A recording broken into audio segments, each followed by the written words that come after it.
The Commodore 64 came out in 1982 and quickly became the best-selling computer ever.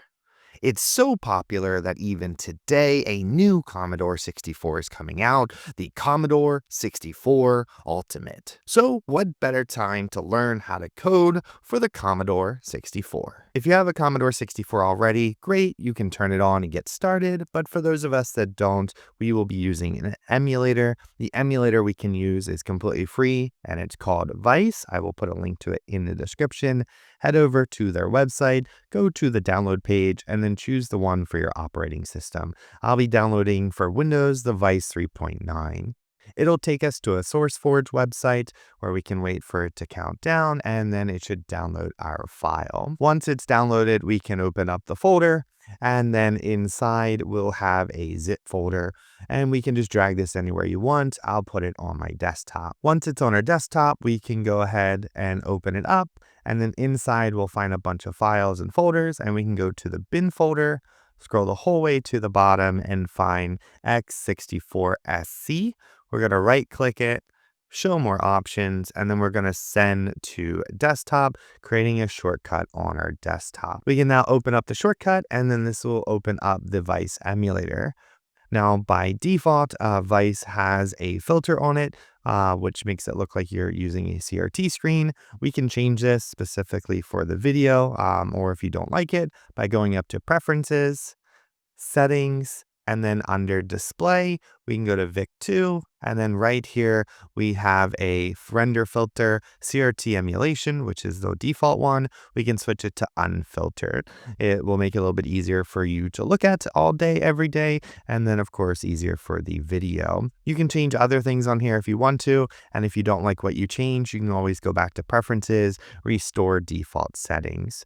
We can then double click our emulator, which will make it full screen, and now we're ready to start coding. So here we are, we're on the Commodore 64, and before we start coding, let's just kind of go over some information real quick about the display. So the Commodore 64 has 40 columns and 25 rows. Each are made up by 8 by 8 pixels, which gives us a total resolution of 320 by 200 pixels.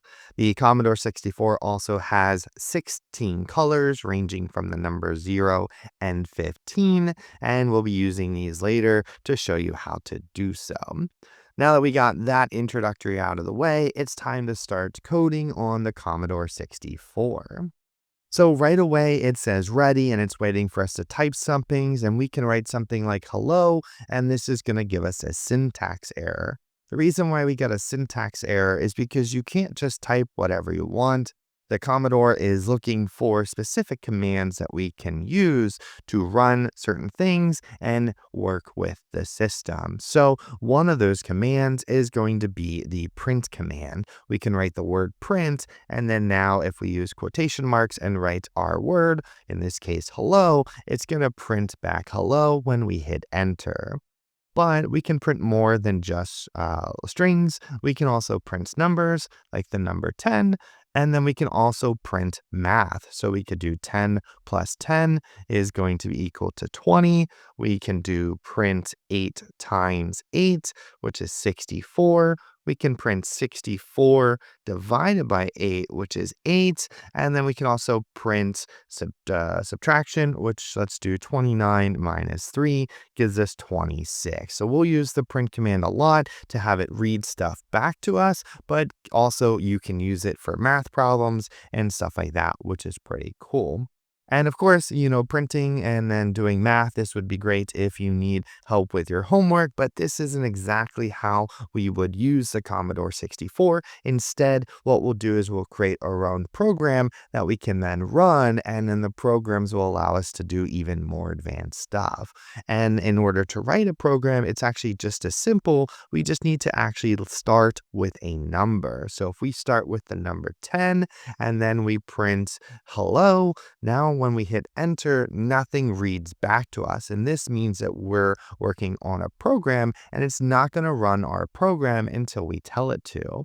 And we can run our program by just typing the command run and hitting return. And now we get the same result. It then printed back hello. There's another command that we can use, and that's going to be the list command, which is going to allow us to list out all of our code in our program. So if we do this, it gives us a list of everything we've written, and so far we've only written one line of code, which is 10 print hello. Let's write another line of code. We can do 20 print world, because it's very popular to write hello world, and then if you run it, we're going to get hello world. And this is very handy because obviously this is what a program is. It runs line item by line item by line item. And that's kind of, you put it all together and that makes your program, or in our case, when we make video games, our game. And that's kind of all that you really need to know about coding. Just code in what you need and go line item by line item.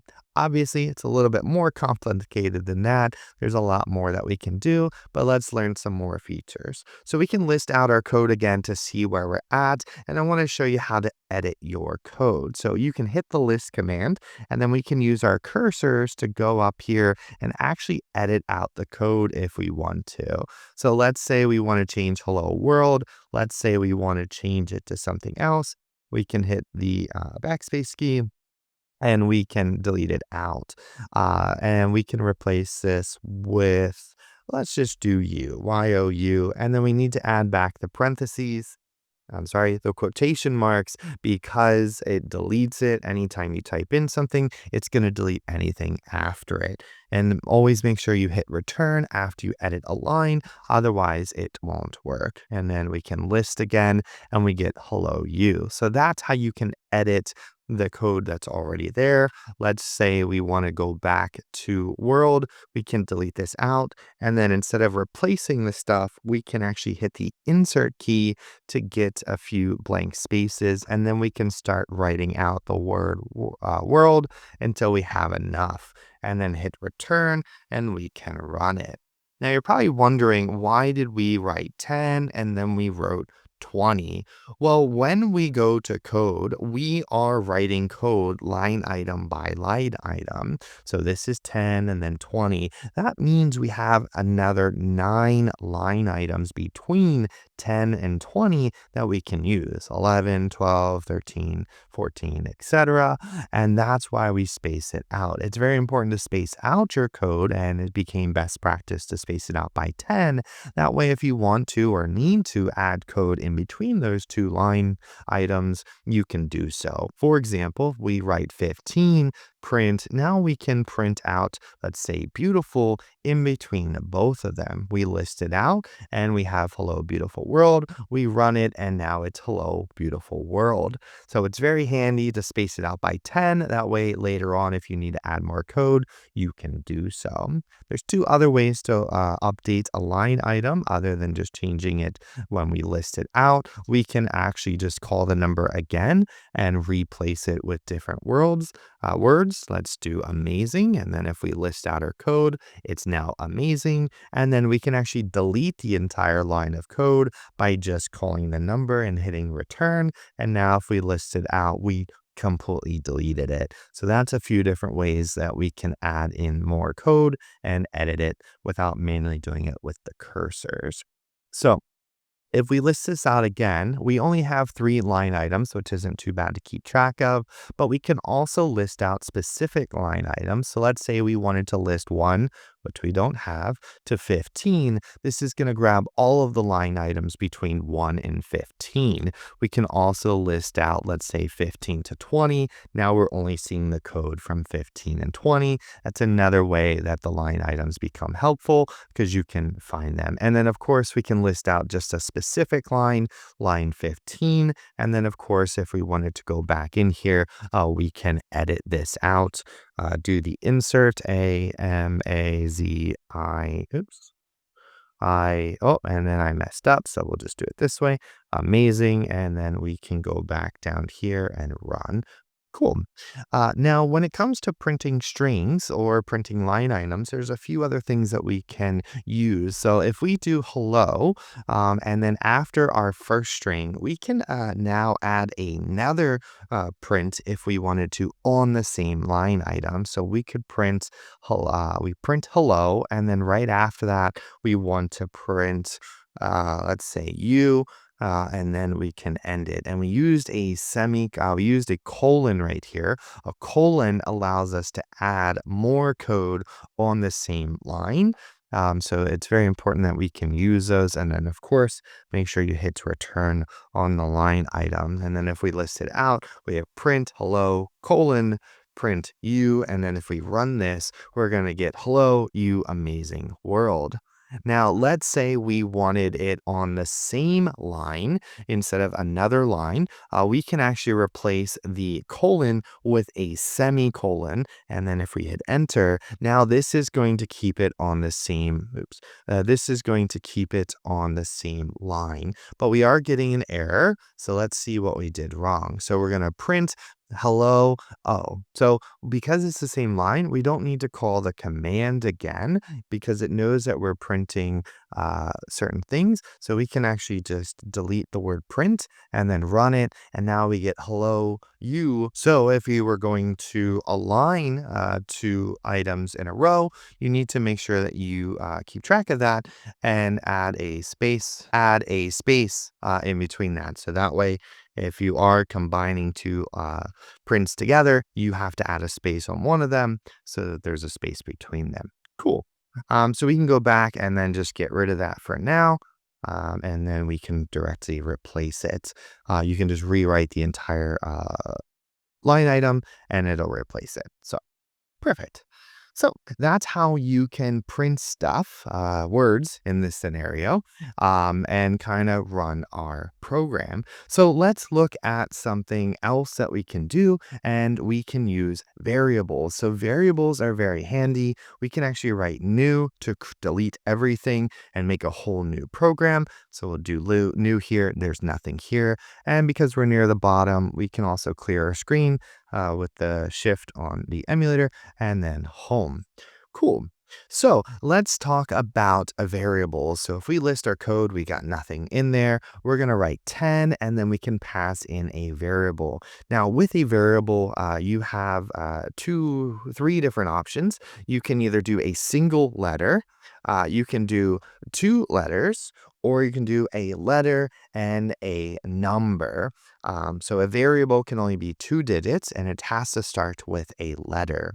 However, we also have the ability to write 3 types of variables based on adding a suffix to the variable based on its type. So if we do not do any suffix and we just have a means that it's a floating point integer, which means we could make it a number. So we could do 3.14 for pi. If we were to write 20 and then we did a, now let's try something else. We can actually do a percentage sign is going to be equal to a round number, or an integer is what it's called. So that is going to be a whole number.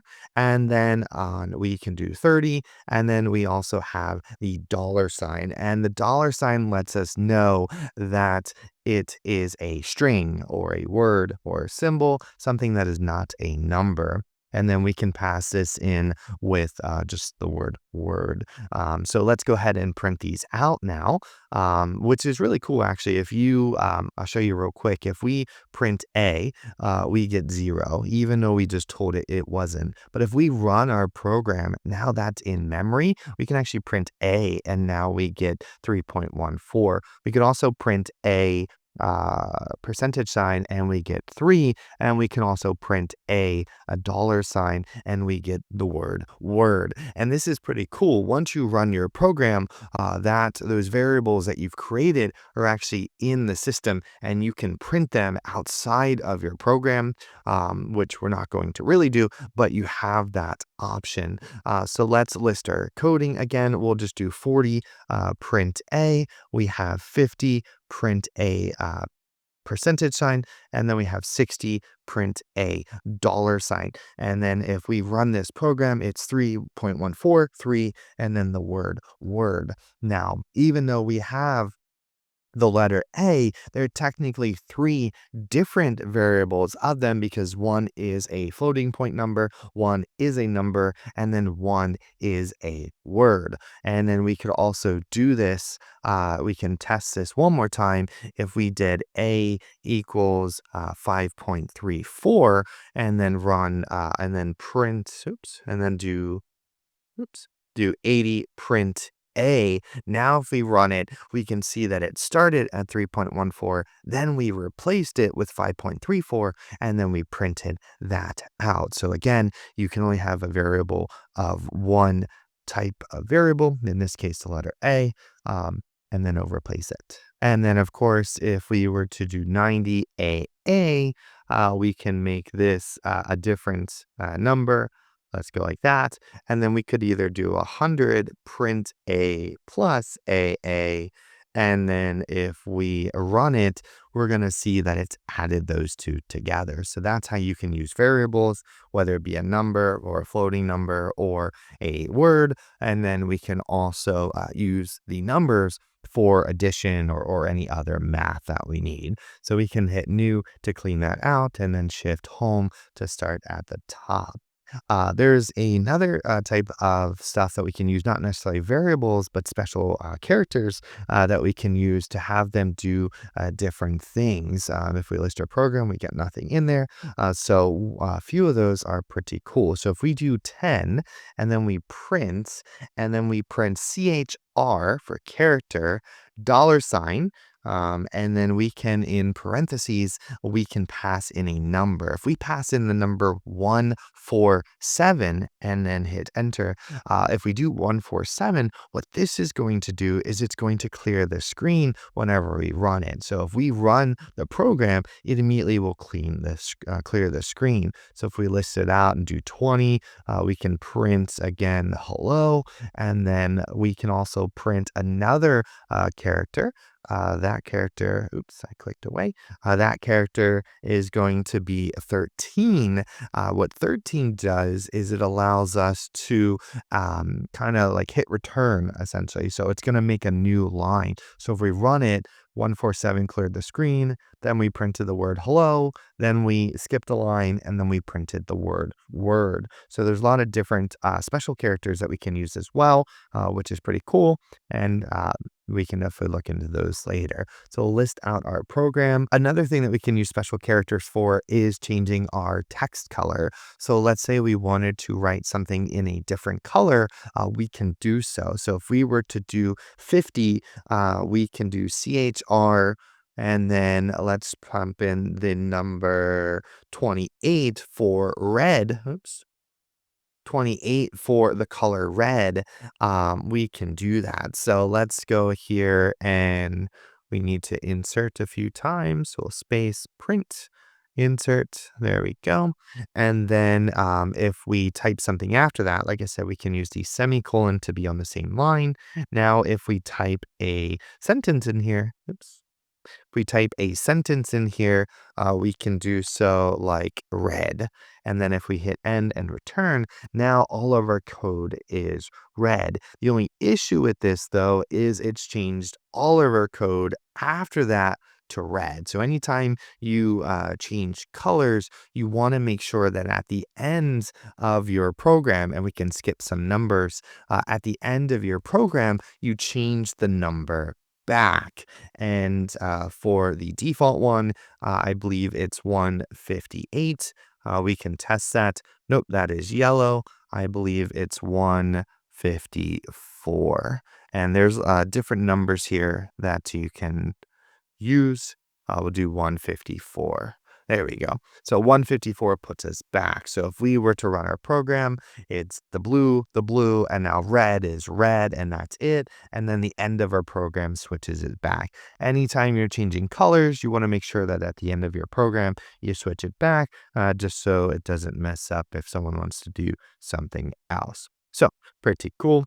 And then the last thing that I just forgot to mention earlier is with your code, you can also add in comments. That way you can remember your code. And one way we could do that is we write the word rem, R-E-M, which is short for remember or remind me what this is a good way to remember that rem is remember. And then we could type in whatever we want. So clear screen. Well, let's do start of code. And essentially, this is going to make it where even with it there, it doesn't do anything. It's just our way of reading the code. Oh, this is the start of my code. If you're using special characters like we are here, you can also do the colon to add something else to it. And then you could do rem and then clear screen. This lets us know that CHR147 clears the screen. And then, of course, if we wanted 13, we could do rem and then this is new line, right? And now we can actually comment our code so we can remember what this did later. If we do the 100, we'll just write rem default color, right? Perfect. And then if we run our code, those rems don't do anything. They're just for us to read later so we know what our code does.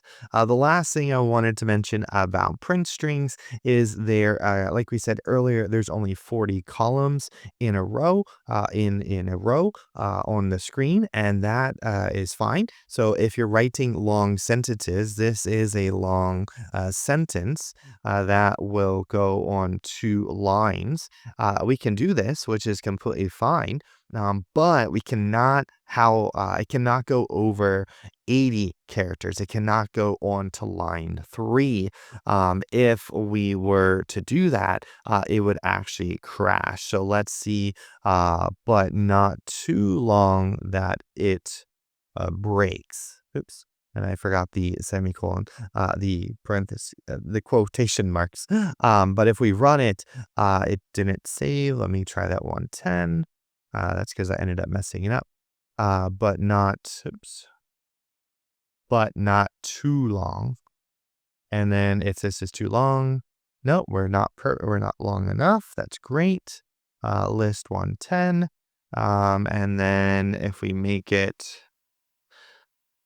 but this is too long. Syntax error. So if we write it too long, we're going to get a syntax error and then it won't save. So keep in mind, it has to be 40 characters on 1 line, 80 characters on 2 lines. That is fine. Anything more than that, and you won't be able to do it. Cool. So let's clear out our code. We can list new and then we can home. Perfect. And we're blank again. Another thing I wanted to show you is one cool thing about the Commodore 64 is you can peek at variables in specific addresses, which is actually pretty cool. You can actually look at a value in the system's code itself, something you haven't even coded, but something that's there by default. And then you can also use the poke command to actually change that. So we're going to show you real quick how we can change the background colors of this light blue, this dark blue, and the light blue to actually see what values are there and then change them. And one way we can do this real quick is we can just write the word print peak, and then we need to pass in an address, and the address is 53280. And if we hit enter, we're going to get back a number 254. Now, this is the actual value that's in there. But like I said earlier, there are 16 colors, 0 through 15. So what we can do is we can change our peak code just a little bit to actually get back a range between 0 and 15 by writing the word and 15. Take this value and split it up over 15. And then when we hit enter, we're going to get the number 14. We can also print peak another value, 53281 and 15. This is the background color, which is number 6. And then we can do one more peak 646 and 15. And this is our text color, which is the same as the border background. So 53280 is the border background, 53281 is the background, and 646 is our text that we're looking at.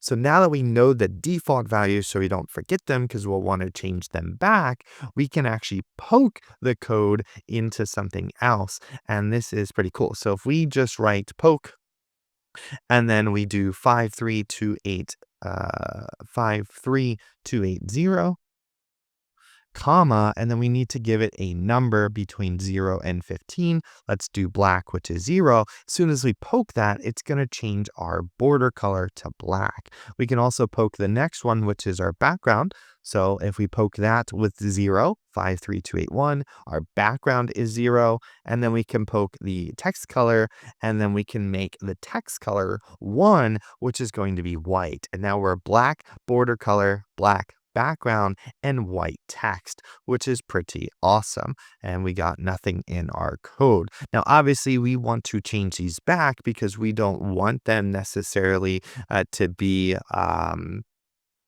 changed like this, but we can change this later in our program. So let's change them back by doing poke 53280, and then we need to pass in the default one, which was 14. That gives us back that light blue. 53281, which was 6.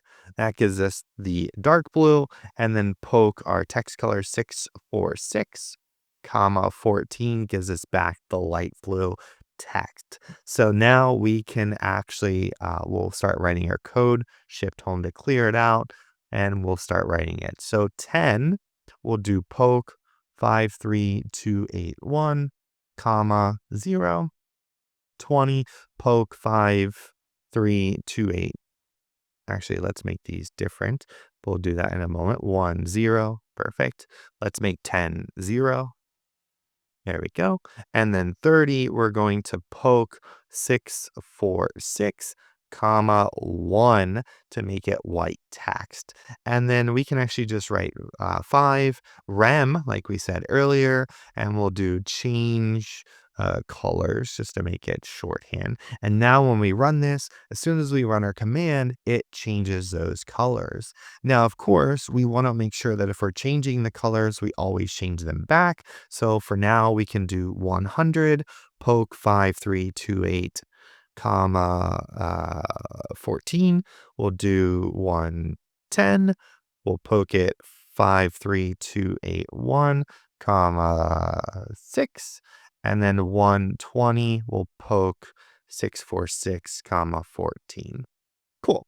Now, if we run this, nothing changes, right? It changes and it flicks for a moment and then it changes back. And the reason why is because we're calling these line items as quick as we possibly can. 10, 20, 30.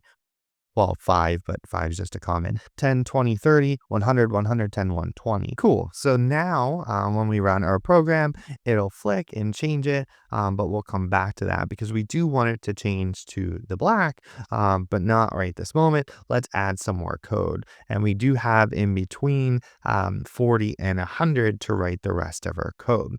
The next thing we're going to look into is going to be inputs. Inputs is a way for the computer or a program to ask us, the user, a question. And we can do this by writing 40 input, and then we'll give it a question. Let's say, what is your name? Now, when we do the input, we need to pass in a variable that we're going to save our name for.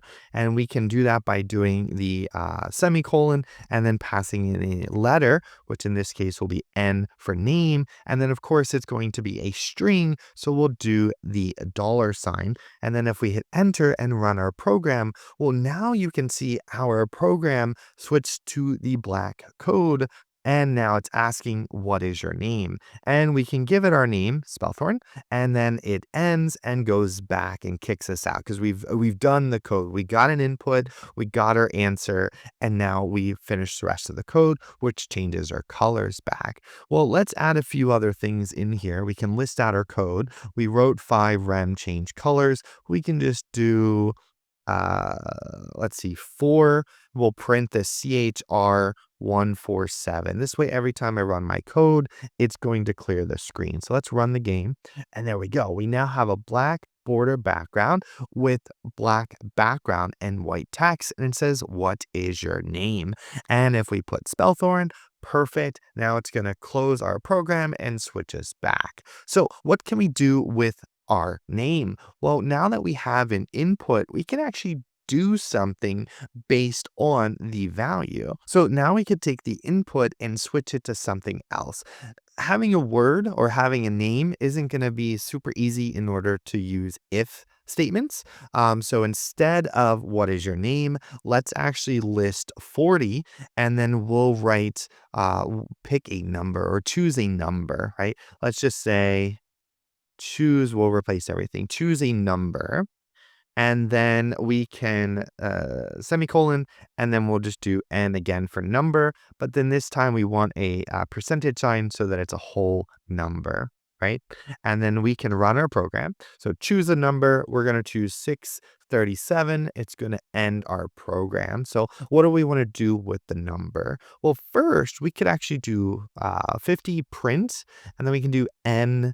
Actually, right, let's do your number was, and then we'll do with a space. Actually, we don't even need the space because if you do the semicolon, it adds a space for you. And then you can do n parentheses, percentage sign. I keep saying parentheses. Cool. Now if we run our program, type in the number 2,345. It'll say your number was 2345, and then it ends the program. Cool. Well, let's say we wanted to do something based on the number. So instead of printing your number, we can type 50 to just delete that out, right? List it out. We can do 50. We can do if n percentage sign is greater than 100. If our number, what we got back, if our number is greater than 100, then we're going to print that is a big number, right? Let's run our program. So choose a number, 73, nothing happened. It just ends. Let's run our program again, 8 through 73. That is a big number and it ends, right? So let's try something else. Well, let's see if we do a little number. If n percentage sign is less than 100, then print that is a small number, right? And then we're going to run. If we do 3, that is a small number and it ends. Now, this is cool, but not really what we want to do. It's cool that we can print something, but we want to do something else. What if we could skip around some of our code, right? Because every time we type it in, it just immediately then goes to 100, 110, 120. Let's say if you say it's a big number, I take you somewhere else in the code. If it's a smaller number, I take you somewhere different in the code. We can do this with GOTO. And so let's take a look here. We'll do instead of on the 50, we write out anything. We'll just, to show you this in action, instead of writing print, we'll do go to, and let's say 70. So now we can list out our code again, just so we can see this. So 50 says if n percentage sign is greater than 100, then we're going to go to 70. If n is less than 100, then we're going to print something. So let's delete this out as well. And then we can have this go to 80. So now both of these don't exist yet. 70 and 80 doesn't exist. So let's do this. We can do 70, print. This was a big number. That is a big number. And then we can do colon, because this allows us to do something else. We're going to go to 40, which is where we said input, choose a number, right? Cool. Now we can also do 80. We're going to print that is a small number. And then we can go to 40. Now, if we list out our code, this is what we wrote. 50, if n percentage sign is greater than 100, go to 70. 60, if n percentage sign is less than 100, then we're going to go to 80, If we go to 70, we're going to print that as a big number, and then we're going to go back to 40. And if we print 80, then that's going to say that is a small number, and we're going to go back to 40 and ask for another number. Now, if we run this, choose a number. 65, that is a small number. Choose a number. 198, that is a big number. Choose a number. 43, that is a small number. Choose a number. 986, that is a big number. And as you can see, at no point do we call the code that changes back our background, because now we've created a loop. We cannot get out of this anymore. This is our program. Unless we type letters, which is going to give us an error because we're looking for a number, nothing else is going to happen. It's going to keep telling us to go back to 40. So to get out of this, we can hit the escape and enter, and then that should allow us to break out of the code. Try not to put people in endless loops, but we can definitely do that. And you can even actually code that in there. You could do if n percentage sign is blank, then you can kick out of it too. But that's how we can make it so that the code doesn't change. Now, we ended the program early, so the 100, 110, and 120 aren't being run, so our code is still going to be black. So instead of switching these 70s to 40, what we're going to do is we're going to switch these to 100 just for it to end the program. So, but that is how you can avoid ending the program and having something else happen in your code. So if we run this, choose a number, 3, that is a small number, and we're out of it. Perfect. So that's how we can use the inputs. And we can also use if then, and of course we can also use GOTO. One last thing I'll show you real quick though, with the if then, you can also do if n percentage sign is not equal to a number. That's how you would write the not equal. The less than greater than sign together is not equal. So if we made it not equal, here we'll do it right here. Let's say we'll do 55. If n percentage sign is not equal to 100, print not equal to 100. Run. Let's do, actually that would work with 3. Oh, let's try 55. If n% is not, I forgot the then. Insert space, then insert. There we go. You'll make coding mistakes. It's okay. 5, not equal to 100. This is a small number. So that's how you can check if it's not equal. Next, let's go ahead and write new. We'll go over one other thing, which is going to be loops. Loops can come in handy for a lot of different things. Let's see how we would write one. So 10, let's do for I equals 1 to 5. We're going to have 5 different numbers. We're going to write 20, print I, which is our variable. And then 30, we're going to increase I by doing next I. And if we run this, we're going to get 1, 2, 3, 4, 5. What this is doing is you wrote a for loop for I is equal to 1. We're going to count to 5. We're going to print I. We're going to go next I. Now we're at 2. 2 is going to print 2. Then it's going to increase 3, etc. Now, you wouldn't necessarily use a for loop directly for this scenario. You could if you wanted to. So another way that we would use for loops is by creating a list of items, and then we can actually loop through them. So we would do this by writing 10 and then dim, D-I-M, and then we can pass in a variable name. We'll make a list of animals, so we'll just call it A, $sign because it's going to be a string, and then let's say we have 4 items. Perfect.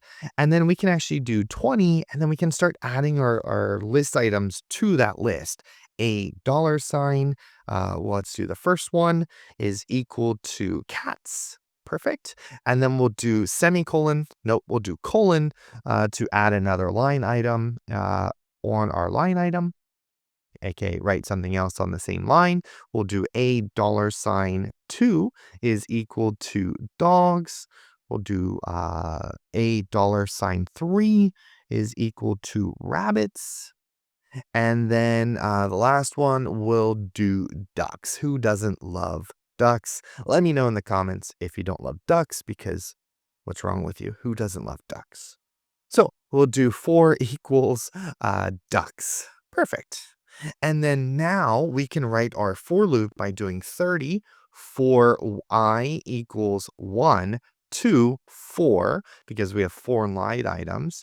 And then what we're going to do is we're going to print I, but we're not going to just print I. Instead, we're going to print our list by doing a $sign, just like we did up top, but then we're going to pass in I, which is the number, which if it's 1 should give us cats, if it's 2 should give us dogs, 3 is rabbits, 4 is ducks.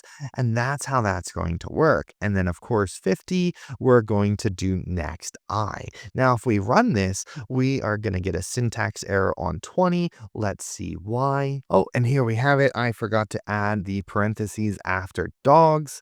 So quotation marks, I keep saying parentheses, quotation marks after dogs. So now we can run that and we should be good to go. We get cats, dogs, rabbits, and ducks. We can also actually just print out, like we did before, a $sign. Let's just do 4 for ducks, because that is our ducks. So that's how you would loop through our list, but also grab from our list if we wanted to. And that's pretty much it for the basics of coding in BASIC for the Commodore 64. You're going to use a lot of ifs. You're going to use a lot of inputs if you're going to be making like a question and answer type game, or if you're making a program where you need to ask the player something. There is one other thing that we could go over, which is GOSUB. GOSUB is essentially the equivalent to a GOTO, except for it returns. It'll come back to this. So we could kind of go over that real quick. Let's do 60 GOSUB 100, and then in 100 we could do print. Let's say we do print great job. I don't know why we're doing this, but let's just say we do. And then 110 we can call return, and then on 70 we can just repeat ourselves. So let's go to 20. This isn't necessarily when you would use a GOSUB, but I just want to make sure that we go over GOSUB. It's kind of like a GOTO, except for a GOSUB is going to go to a subroutine and then it's going to come back. Obviously, when we make more advanced games, we'll go over these topics again, but that would be the last thing. So if we list out our code here, we're going to essentially print everything. Then we're going to go to 100, which will print great job. Then we're going to return from 100 and then go back to 70, which is going to tell us to go back to 20, which is actually going to create an endless loop, which maybe I shouldn't do. So let's do 120.